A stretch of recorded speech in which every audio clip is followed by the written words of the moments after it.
The wagon wheel cracked just as the horizon turned the color of rust, and Sarah Brennan knew with bone-deep certainty that she would not make it to Fort Worth before the baby came.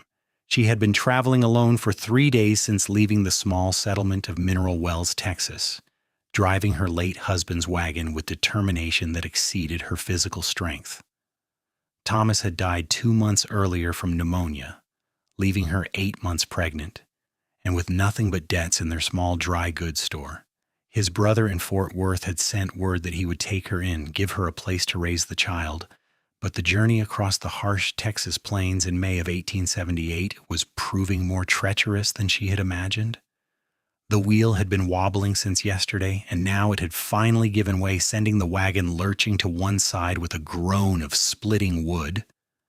Sarah climbed down carefully, her swollen belly making every movement awkward and painful. The contractions had started that morning mild enough to ignore, but they were getting stronger now, coming with a regularity that frightened her. She looked around at the endless expanse of dry grass and scattered mesquite trees, seeing nothing but emptiness in every direction. The sky was taking on a strange yellow tinge, and the air felt thick and heavy despite the heat. She leaned against the wagon, breathing through another contraction, trying to think clearly. The horse stamped nervously, tossing its head and pulling against the traces. Sarah had grown up in St. Louis, the daughter of a school teacher, and she knew nothing about fixing wagon wheels or surviving alone in the wilderness. Thomas had been the practical one, the dreamer who convinced her to move west with promises of opportunity and adventure. Those dreams were buried with him now, and she was left with the consequences of choices that had never truly been hers. The wind picked up suddenly, hot and fierce, carrying with it the smell of dust. Sarah looked toward the western horizon and felt her heart drop. A wall of brown was rising into the sky, massive and churning, advancing with terrifying speed. She had heard about dust storms from other travelers, how they could strip paint from wood and bury a man alive if he was caught in the open.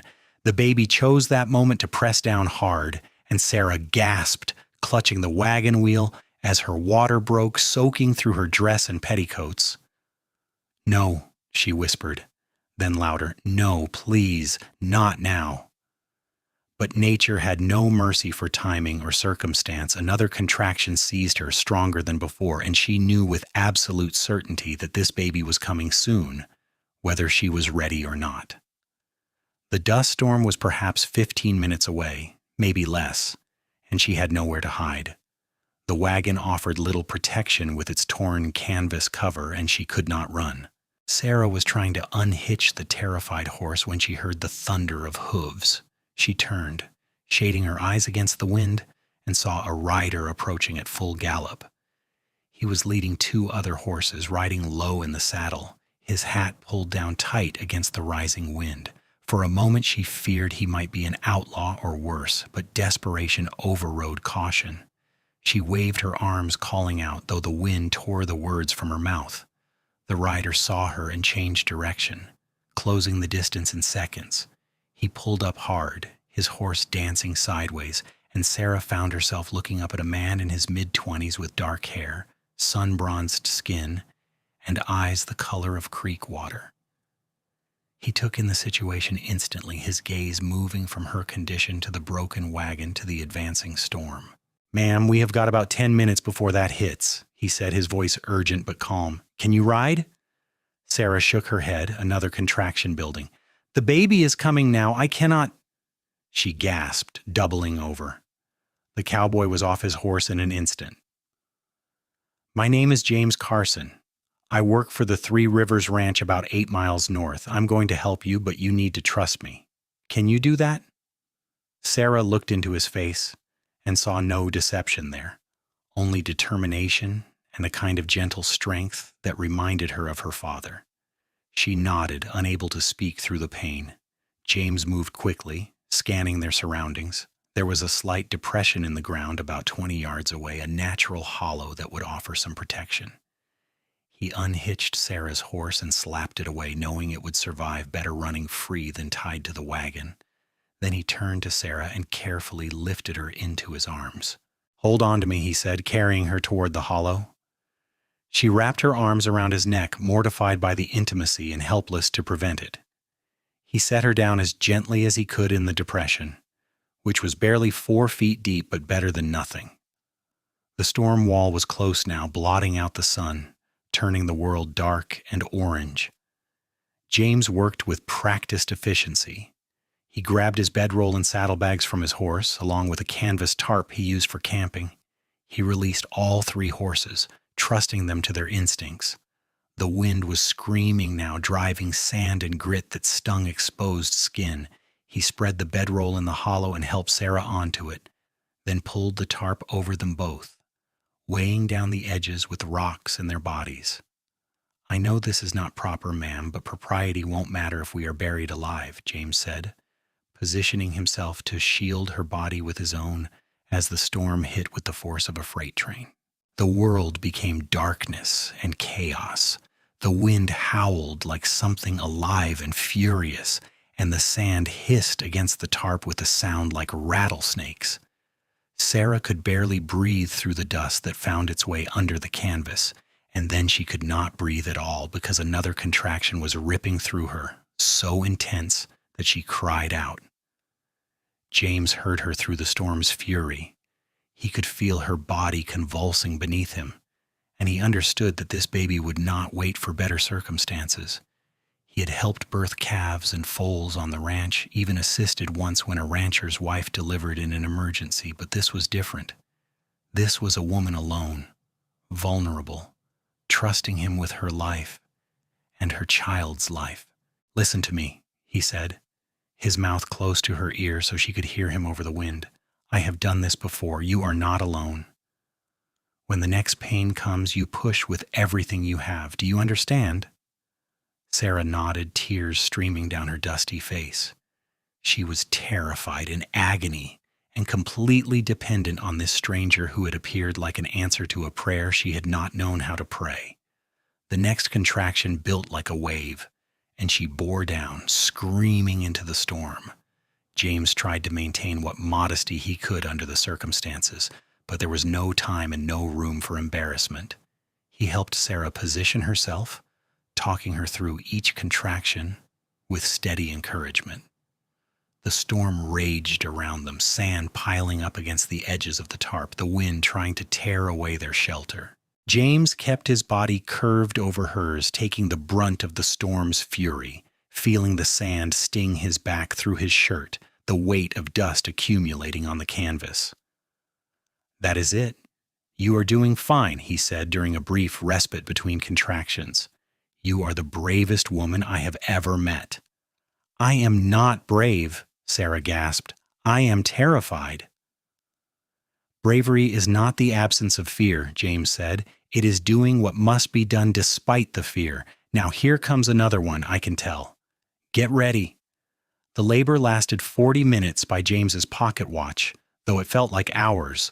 The storm continued unabated, a howling demon trying to bury them in the earth. James's shoulders and back were taking a beating from the flying debris, but he did not move, maintaining his protective position over Sarah and adjusting only when necessary to help with the delivery. His hands were steady even though his heart was pounding, and he kept his voice calm and encouraging even when he was not sure they would survive this. Sarah pushed and screamed and pushed again, drawing on reserves of strength she did not know she possessed. The pain was beyond anything she had imagined, but James's presence anchored her. His voice in her ear, his hands supporting her, his body shielding her from the storm. All of it gave her something to hold on to when she wanted to give up. "I can see the head," James said, his voice tight with emotion. "One more big push, Sarah, one more." She had not given him permission to use her first name, but hearing it from his lips gave her comfort rather than offense. She gathered every ounce of strength remaining in her body and pushed with a primal scream that rose above even the wind's howl. The baby slid into James's waiting hands, tiny and slippery and miraculous. For a moment, there was silence, the awful, terrifying silence of a newborn who has not yet drawn breath. And then the baby wailed, a thin, indignant cry that was the most beautiful sound either of them had ever heard. "It is a boy," James said, his voice breaking with wonder. "You have a son." He wrapped the baby quickly in a clean shirt from his saddlebag, clearing the infant's mouth and nose as best he could in the confined space. Then he placed the tiny bundle on Sarah's chest, helping her adjust her clothing to provide warmth and modesty. The baby quieted at the feel of his mother's heartbeat, nuzzling against her instinctively. Sarah looked down at her son's face, red and wrinkled and perfect, and began to cry in earnest. "Thomas," she whispered. "I will call him Thomas after his father." James nodded, not trusting himself to speak. He had delivered this child, brought him safely into the world in the midst of a storm that could have killed them all, and the enormity of it overwhelmed him. He reached into his saddlebag again and found a flask of whiskey, which he poured over his hands to clean them, then offered to Sarah. "Just a sip," he said, "for the shock." She took a small swallow, coughing at the burn, but grateful for the warmth that spread through her chest. James took the flask back and drank as well, then resumed his protective position over them both. The storm continued to rage, but inside their small shelter there was warmth and life and a strange sense of peace. "Why were you out here?" Sarah asked after a while, needing to hear his voice, to maintain the connection that had been forged between them in crisis. "I was tracking 3 horses that broke through a fence during the last storm," James said. "I have been following them for 2 days. When I saw your wagon and the storm coming, I knew the horses could wait. They know how to survive out here better than most people." "You saved our lives," Sarah said softly. "Mine and Thomas's both. How can I ever thank you?" "You do not need to thank me," James replied. "Any decent man would have done the same."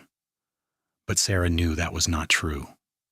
She had met plenty of men who would have ridden past, unwilling to risk themselves for a stranger. She had met men who would have taken advantage of her vulnerability instead of protecting her. James Carson was something different, something rare in this hard country. They waited out the storm in their hollow, James maintaining his sheltering position even when his muscles screamed in protest. He told Sarah stories to distract her from discomfort and fear.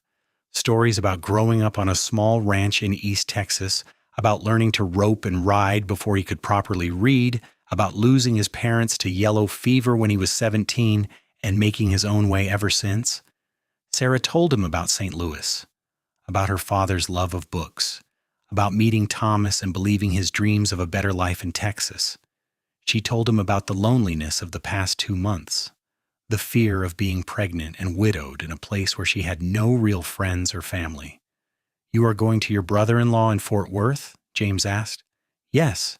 He offered to take me in, give me a place to stay until I can figure out what to do. I do not know him well, but he seems kind enough." James was quiet for a moment, then said carefully, "And is that what you want? To be dependent on his charity?"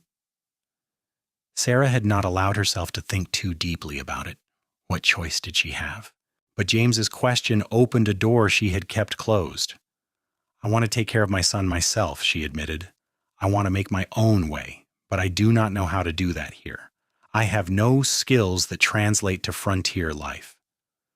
"You have more strength and courage than most people I know," James said. "Do not sell yourself short." The storm began to abate after nearly 2 hours, the wind gradually dying down, the darkness lifting to reveal a world transformed. Sand and dust covered everything in drifts and dunes, erasing the landscape Sarah had seen before. James carefully lifted the tarp, blinking in the sudden brightness. The air was still hazy with dust, but the worst had passed. He climbed out of the hollow and surveyed the damage. Sarah's wagon was half buried in sand, the broken wheel completely covered. There was no sign of any of the horses, though he expected they had run before the storm and would be found eventually.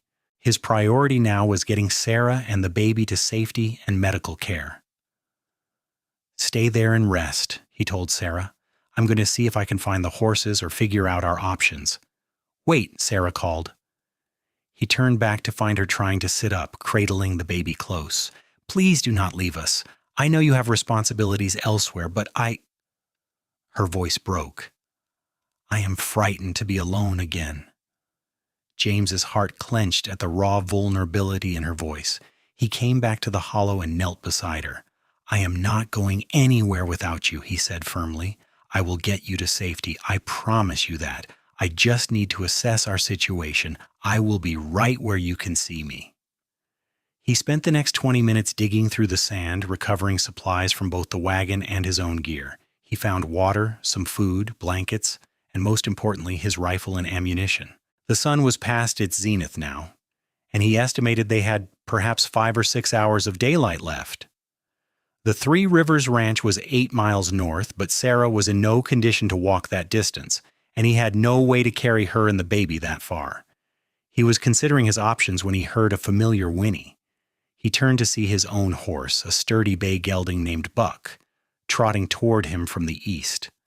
The horse was covered in dust but looked uninjured. James felt a surge of relief so strong it made him dizzy. He caught Buck's reins and stroked the animal's neck.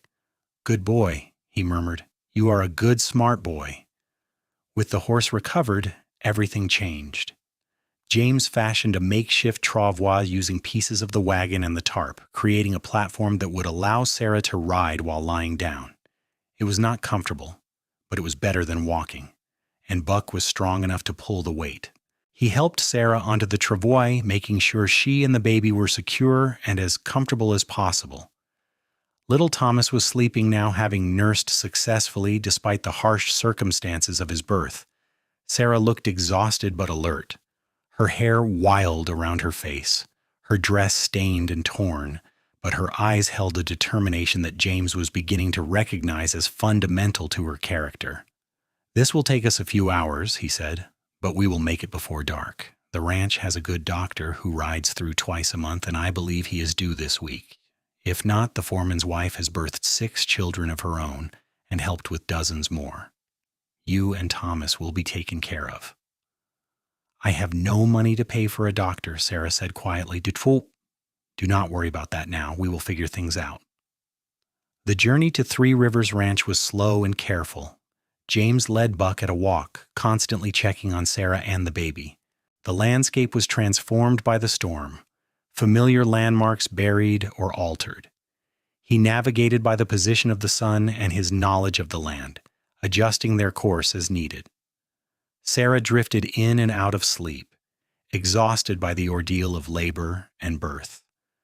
When she was awake, she watched James walking ahead of her, noted the set of his shoulders, the easy confidence with which he moved through this harsh environment.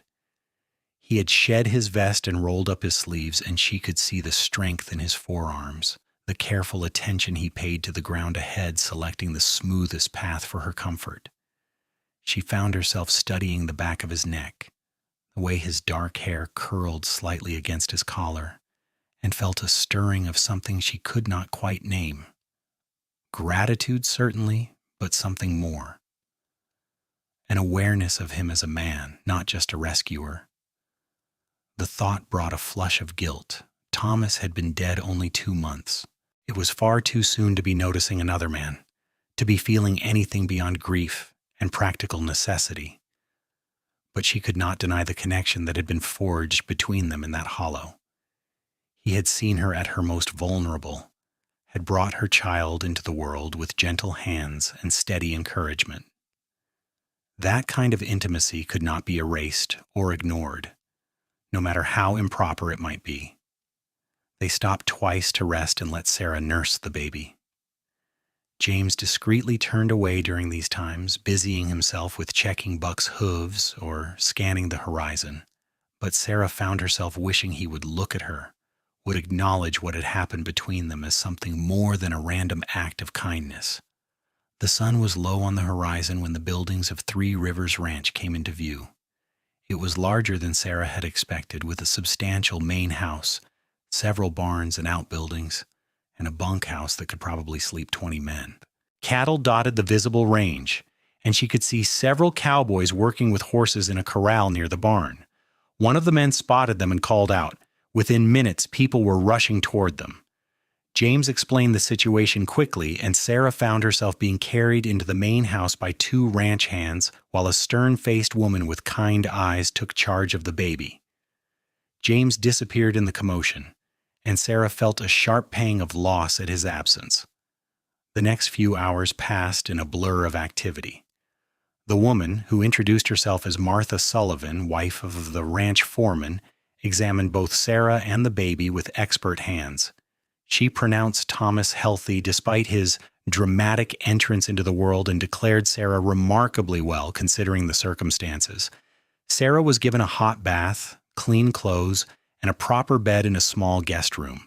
Thomas was swaddled in soft blankets and placed in a bureau drawer lined with quilts, which Martha assured her was perfectly acceptable for a newborn. Sarah wanted to ask about James, but exhaustion overtook her before she could form the words. She fell asleep to the sound of her son's tiny, snuffling breaths, her last conscious thought a memory of creek-water eyes and steady hands. She woke to sunshine streaming through lace curtains and the sound of voices outside. Thomas was fussing in his makeshift cradle, and Sarah carefully lifted him out, wincing at the soreness in her body. Everything hurt, but it was the good kind of pain, the kind that meant she and her baby had survived against terrible odds. Martha came in with a breakfast tray and helped Sarah get settled to nurse Thomas. "You gave us quite a scare yesterday," she said, pouring coffee from a china pot that looked out of place on a ranch. "James said you birthed that baby in the middle of the worst dust storm we have seen in 5 years. I cannot imagine the terror." "I would not have survived without him," Sarah said quietly. "He risked his own life to shelter us. Where is he? I would like to thank him properly." Martha's expression became carefully neutral. "He rode out before dawn this morning to look for those horses he was tracking. Should be back by evening, I expect." Sarah felt an unreasonable disappointment. Of course he had returned to his work. What had she expected? That he would wait by her bedside like a concerned suitor? The thought was ridiculous and presumptuous. Over the next few days, Sarah settled into an uncomfortable routine at the ranch. The owner, Cyrus Thompson, was a gruff but fundamentally decent man in his 60s who made it clear she was welcome to stay until she was recovered enough to travel. Martha took Sarah under her wing, providing everything she and Thomas needed, including baby clothes her own children had outgrown. But Sarah saw James only at a distance. He was busy with ranch work, and when he was around the main compound, he seemed to be avoiding her. He would tip his hat politely if they crossed paths, but he never stopped to talk, never asked how she and Thomas were faring. Sarah told herself she should not care, that their connection had been purely circumstantial, but the hurt of his distance was sharper than she wanted to admit. On the 4th day, Martha found Sarah crying quietly in the garden while Thomas slept in a basket at her feet. "Now then, what is all this?" she asked gently, sitting on the bench beside her. "I am sorry," Sarah said, wiping her eyes. "I have no right to fall apart like this. You have all been so kind to me, and I am nothing but trouble and tears." "You gave birth during a dust storm 4 days ago. You are entitled to some tears," Martha said practically. "But I do not think this is just about the baby. Does this have anything to do with a certain tall cowboy who has been working himself half to death and avoiding the main house like it is full of rattlesnakes?" Sarah looked up in surprise. "I thought he was just busy with ranch work." Martha snorted. "James is always busy, but he is never deliberately absent. He eats his meals out in the bunkhouse now instead of coming to the main house like he usually does. He volunteers for every distant assignment. That boy is running from something, and my guess is that something is you." "But why would he run from me? I only want to thank him." "Oh, honey," Martha said with a mixture of affection and exasperation. "He's running because what happened between you two was intense and intimate, and James is the kind of man who takes his responsibilities seriously. Too seriously sometimes. He helped you birth your baby, and now he thinks he has no right to feel what he is feeling for you." Sarah's heart began to pound. "What do you think he is feeling?"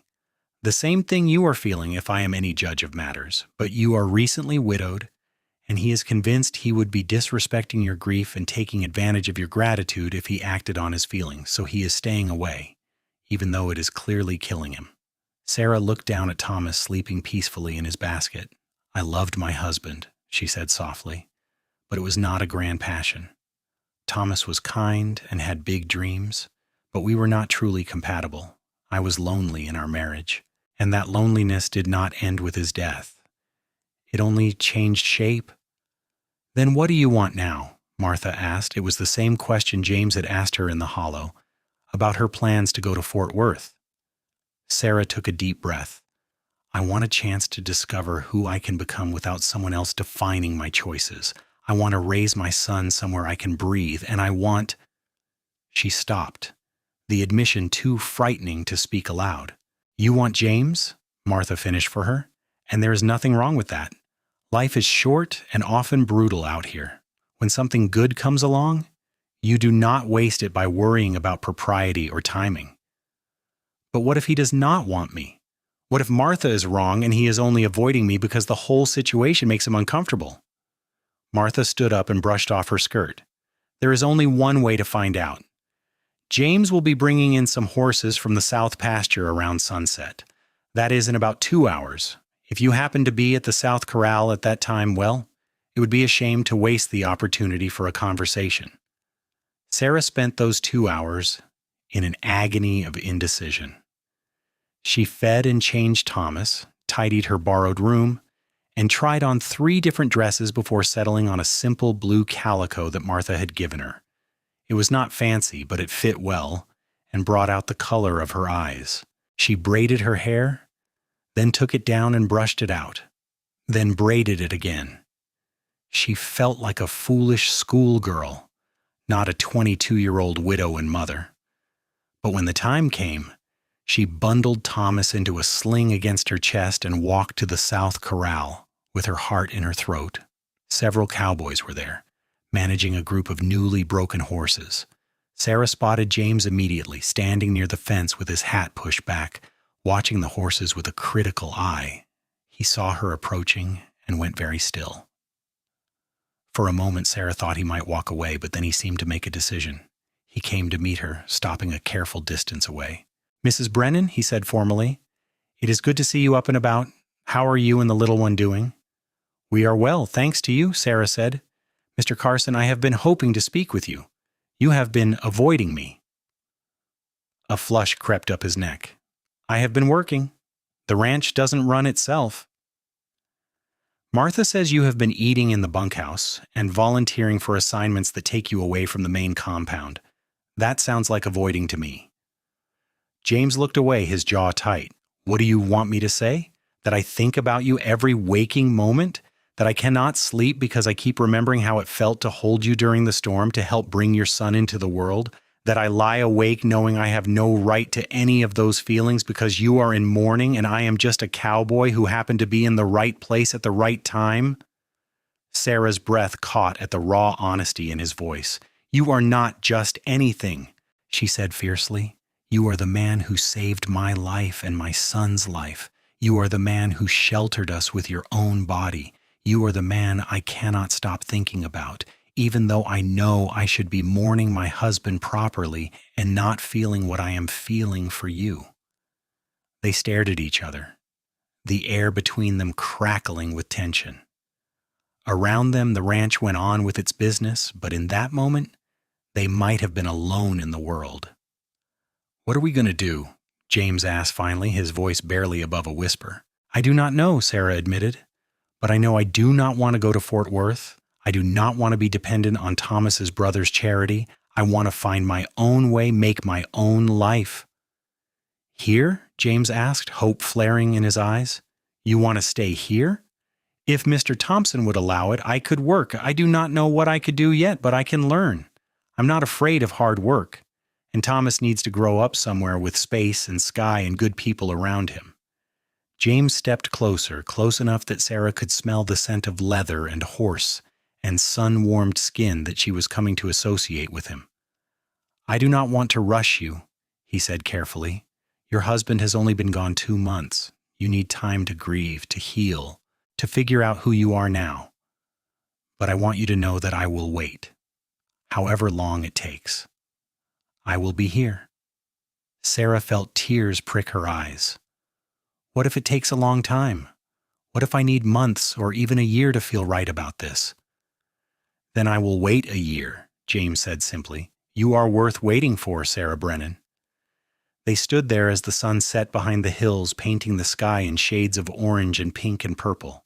Thomas stirred against Sarah's chest, making small baby sounds, and James reached out tentatively to touch the infant's tiny hand. Thomas's fingers closed around James's thumb instinctively, and something in James's expression made Sarah's heart turn over. He knows you, she said softly. On some level, he knows you were there when he was born, that you kept him safe. I will always keep him safe, Chance, James said, and you, if you will let me. It was not a declaration of love or a proposal of marriage. It was something both simpler and more profound, a promise of presence, of patience, of a future that could unfold at its own pace. Sarah found herself nodding, accepting what he offered, grateful beyond words for his understanding. True to his word, James waited. Over the following weeks and months, he courted Sarah with a patience and respect that made her fall in love with him a little more each day. He fixed things around the small cabin that Cyrus Thompson offered Sarah to rent at a rate she could afford once she started working in the ranch kitchen. He brought her small gifts, wildflowers, a rocking chair he made himself, a cradle for Thomas that was carved with horses and stars.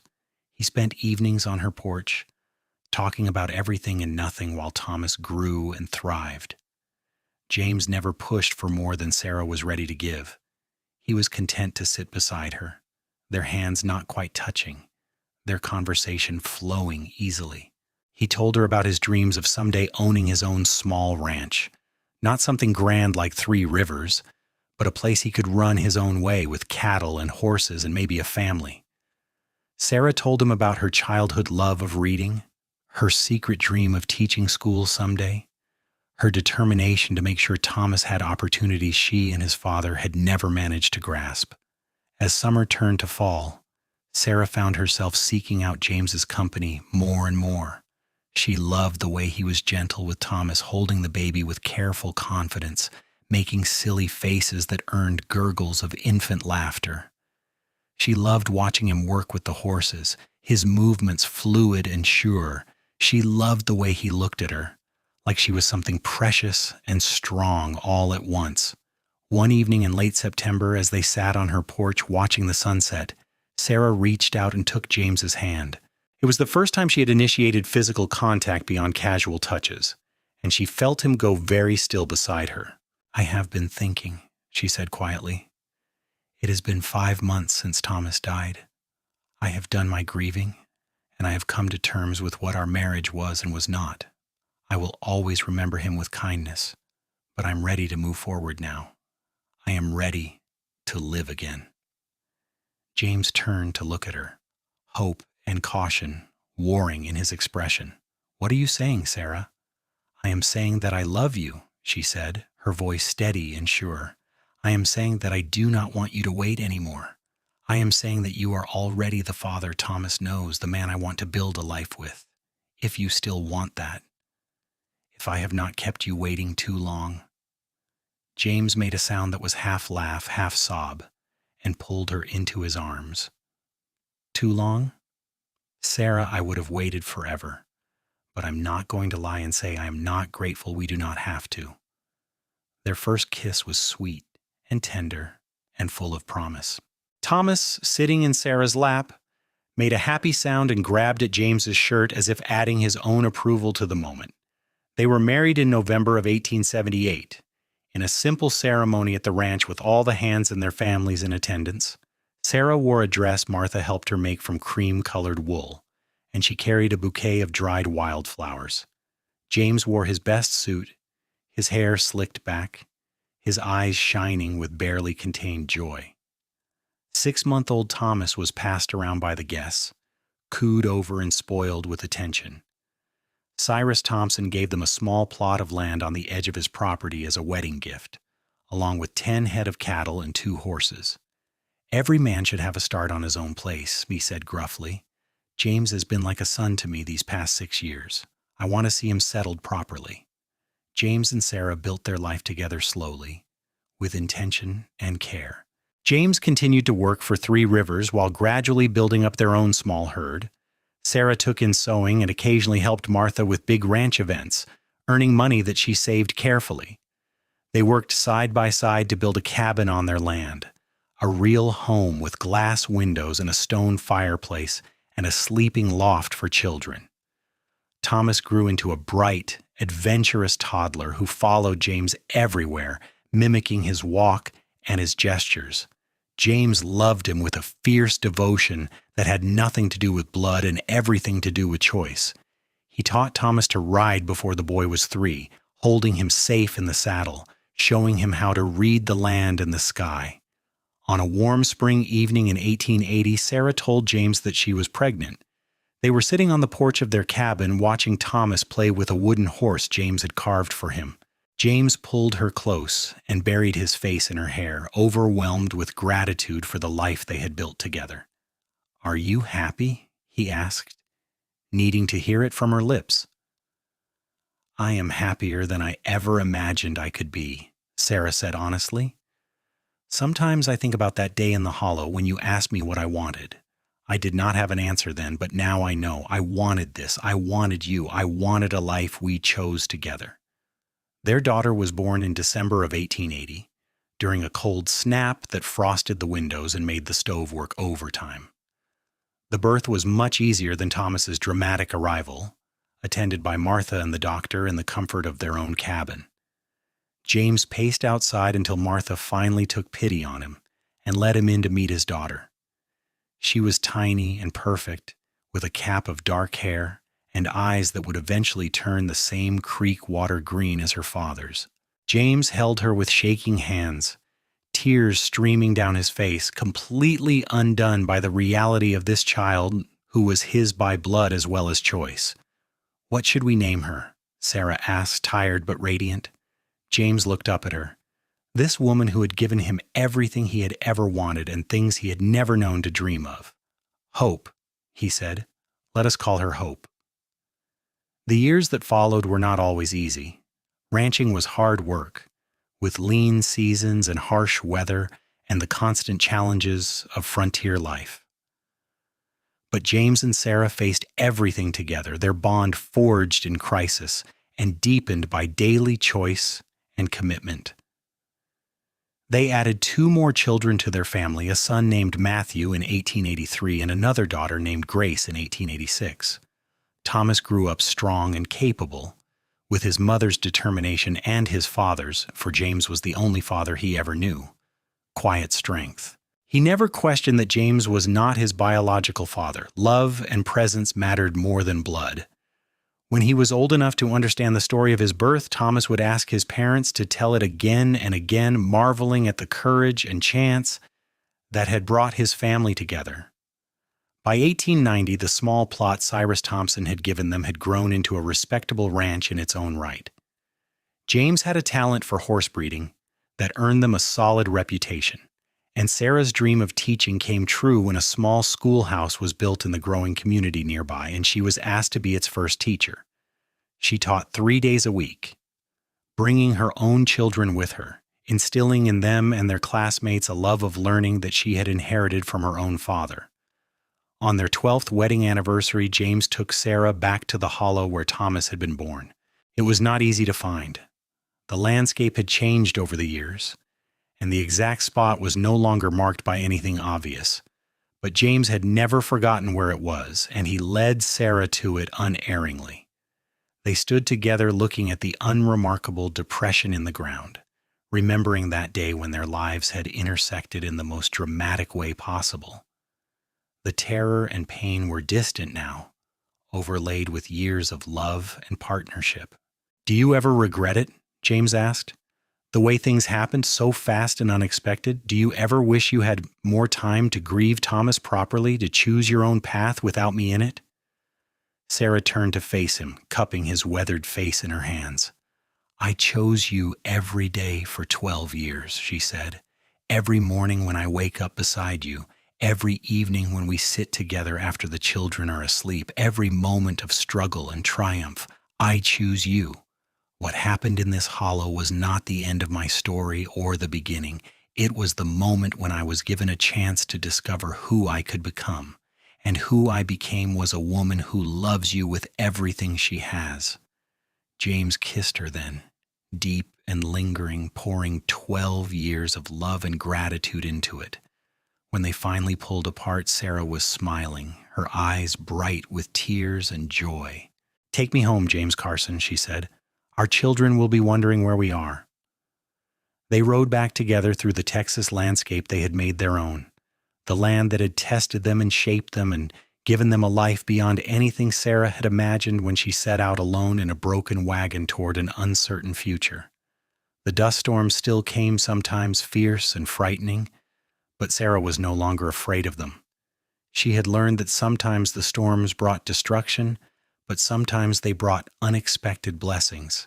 And she had learned that the strongest shelter was not wood or canvas or stone, but the human connection forged in crisis and maintained through choice, the decision to love, to stay, to build something lasting from the raw materials of chance and courage.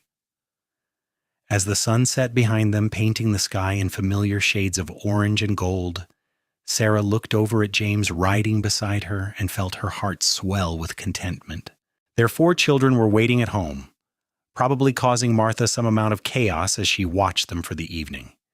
There would be supper to prepare and stories to tell and the comfortable routines of family life.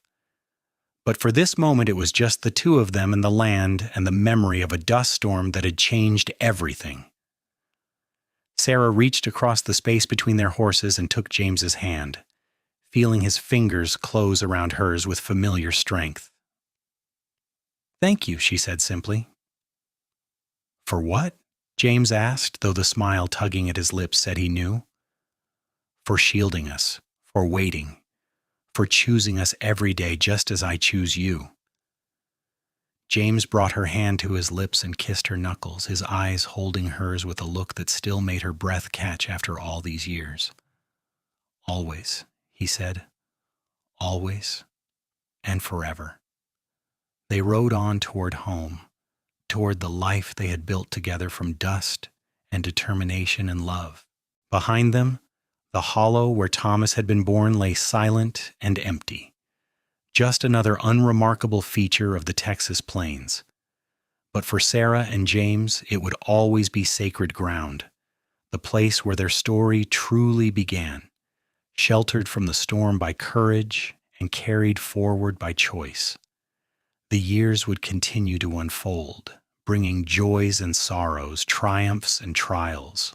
Their children would grow and have children of their own, carrying forward the story of the dust storm and the cowboy and the woman who found love in the midst of chaos.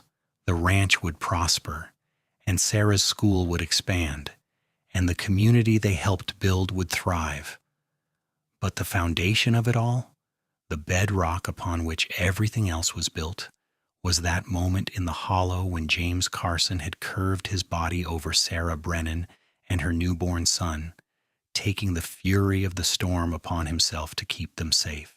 It was an act of heroism that he would dismiss as simply doing what any decent man would do, but Sarah knew better. She knew that decency was not common, that courage often faltered, that most people would have chosen their own safety over a stranger's need. James had made a different choice, and that choice had changed everything. It had given Thomas life, had given Sarah hope, had given them both a future they would build together, one day at a time, one choice at a time, with love as their shelter against whatever storms might come. And in the end, that was what mattered. Not the dramatic circumstances of their meeting or the obstacles they had overcome, but the daily decision to love well and live fully and honor the gift they had been given in each other. That was the real story, the one that would be told and retold around dinner tables and fireplaces for generations to come. Not just the tale of a birth during a dust storm, but the story of what came after. The story of a love that began in crisis and deepened into something strong enough to weather anything. A partnership built on respect and trust, and the profound understanding that sometimes the greatest blessings come from the most unexpected places. As they reached their property and saw the warm glow of lamplight in the windows of their home, heard the excited shouts of their children running out to greet them, Sarah felt a profound sense of peace settle over her. This was where she belonged. This was the life she was meant to live. And the man riding beside her, the father of her children, the partner of her heart, he was the home she had been searching for all along. James helped her down from her horse and held her close for a moment before the children reached them, stealing one more kiss, one more quiet exchange of looks that said everything that needed saying.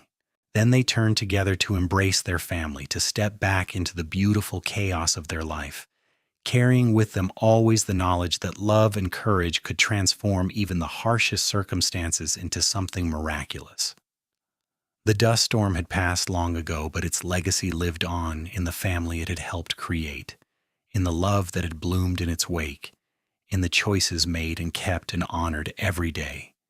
And that, Sarah thought, as she gathered her children close and looked up at James with a smile that held 12 years of joy and gratitude, was the greatest gift of all.